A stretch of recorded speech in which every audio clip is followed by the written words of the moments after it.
देखिए, इतिहास में ना कई ऐसे शब्द हैं जो सदियों तक गूंजते रहते हैं, लेकिन शायद ही कोई इतना परेशान करने वाला और इतना रहस्यमयी होगा जितना कि ये।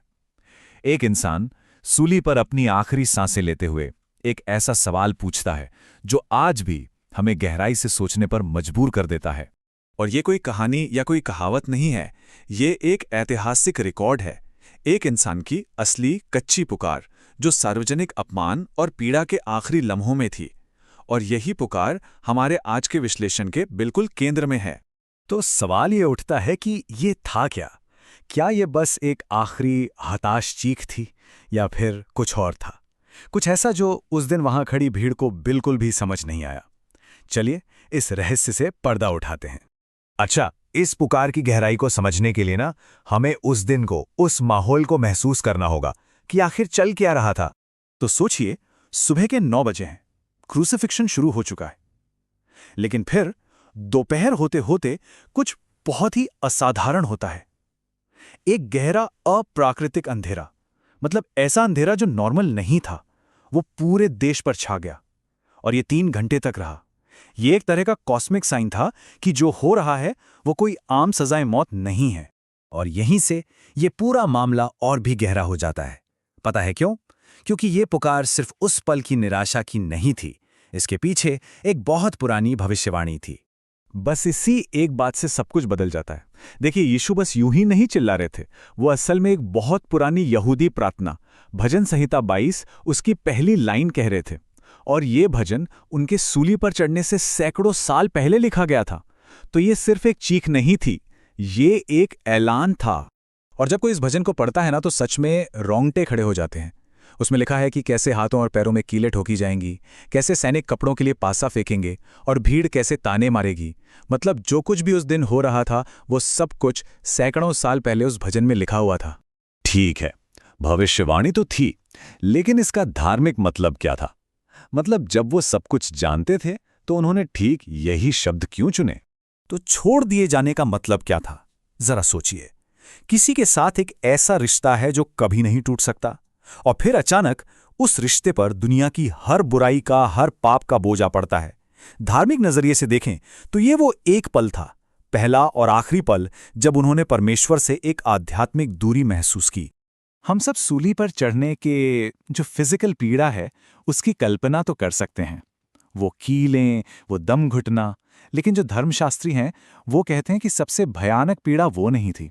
सबसे भयानक पीड़ा थी आध्यात्मिक, जब पवित्रता ने पाप का बोझ उठाया और बस उस एक पल के लिए पिता से वो अलगाव महसूस किया। और विडंबना देखिए, जो लोग असल में वहां मौजूद थे ना, उन्हें तो इसका मतलब बिल्कुल ही समझ नहीं आया। वो कुछ और ही समझ बैठे। उन्होंने शब्द सुने, एली एली, और उनको लगा कि वो भविष्यवक्ता एलियाहो को मदद के लिए बुला रहे हैं। वो मजाक उड़ाने लगे, कहने लगे, अरे रुको, देखते हैं एलिया उसे बचाने आता है कि नहीं। मतलब उनके ठीक सामने एक भविष्यवाणी पूरी हो रही थी और उन्हें इसका जरा भी अंदाजा नहीं था। तो ये समझना बहुत जरूरी है, जो चीज हार जैसी लग रही थी, वो असल में एक मकसद को पूरा करना था। ये कोई अंत नहीं था, बल्कि एक मिशन का क्लाइमैक्स था। ये कमजोरी का नहीं, बल्कि ताकत का सबूत था। तो ये एक पुकार एक ही वक्त में 3 काम कर रही थी। पहला, ये उस गहरी मानवीय पीड़ा को आवाज दे रही थी। दूसरा, ये एक सदियों पुरानी भविष्यवाणी को पूरा कर रही थी। और तीसरा, ये इंसानियत के लिए एक मिशन को पूरा कर रही थी। लेकिन कहानी यहां खत्म नहीं होती। असल में ये तो बस शुरुआत है। याद है वो भजन 22 जिसका जिक्र वो कर रहे थे? हाँ, वो शुरू तो होता है, मेरे परमेश्वर, तूने मुझे क्यों छोड़ दिया से। लेकिन वो वहां खत्म नहीं होता। वो भजन आखिर में जाकर जीत और तारीफ में बदल जाता है। उसमें लिखा है कि परमेश्वर ने पीड़ितों की पीड़ा को छोटा नहीं जाना और पूरी दुनिया उसे याद करेगी और उसकी ओर लौटेगी।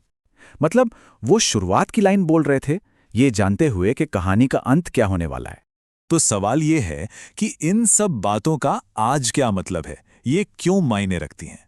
देखिए, ये हमें बताती हैं कि जब भी हमें लगता है कि हमें छोड़ दिया गया है या हम अकेले हैं, तो हम सच में अकेले नहीं हैं। ये दिखाती है कि पीड़ा ही कहानी का अंत नहीं होती। ये एक याद दिलाती है कि सबसे गहरे अंधेरे में भी कोई मकसद काम कर रहा होता है। तो क्रूस एक रास्ता था, एक जरिया था, लेकिन वो मंजिल नहीं थी। ठीक उसी भजन में जो जीत का वादा किया गया था, उसी तरह क्रूस पुनरुत्थान की ओर ले जा रहा था। इस बात का पक्का सबूत कि अंधेरे पर जीत हासिल हो चुकी थी। तो हम वापस वहीं आ गए जहां से हमने शुरू किया था। मेरे परमेश्वर, तूने मुझे क्यों छोड़ दिया? पर अब हम जानते हैं कि यह हार की पुकार नहीं थी, ये तो विश्वास का एक आखिरी ऐलान था। एक ऐसा सवाल जिसे असल में अपना जवाब पहले से पता था, और एक याद कि कभी-कभी सबसे गहरी पीड़ा के पलों में ही एक बहुत बड़ा मकसद सामने आने वाला होता है।